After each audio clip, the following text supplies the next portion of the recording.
tulina omwami gwe tunoonya ono ye Daniel Kabanda ye ne mukyala we Namala Rita essaawa zino ye yakwatibwa ngakumiwa ku poliisi yaffe ya Jinja Road. Kigambibwa mu makati gw'omwaka 2024 abantu bano badyekadyeka omwami Bishop Kiwanuka Musisi Rivers wa Prayer Palace Church ekibuye ne bamulimba nti kufuna license ezimukkiriza okutambuza TV ya Dunamis ne radio alina okubawa ssente.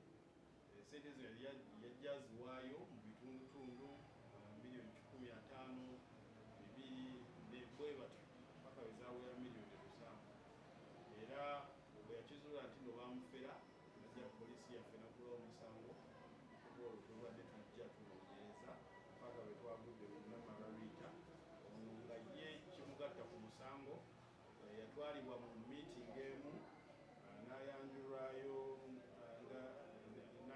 Jedi Daniel Kabanda mu maaso ga Bishop Kiwanuka ng'omu ku bayambi bakulira UCC.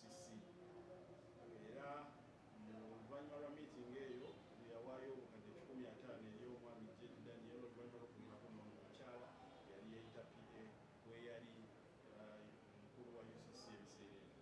So okunoonyereza okukyagenda mu maaso ng'amaanyi tugatadde kuzuula Jedi Daniel Kabanda gyali era tuzuula abo bonna abayinza okutuyambako okumanya amayitire ge tusobole okuba nti tuwa obwenkanya eri abantu bonna.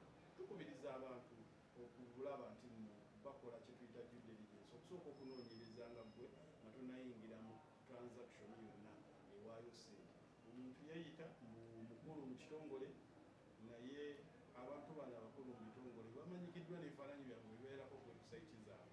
So mukole okunoonyereza okw'enjawulo, mweyambise balooya nga temunayingira mu nteekateeka zonna ziyinza kubeeramu kusaasaanya ssente mu bafere era mujja bba muyambi.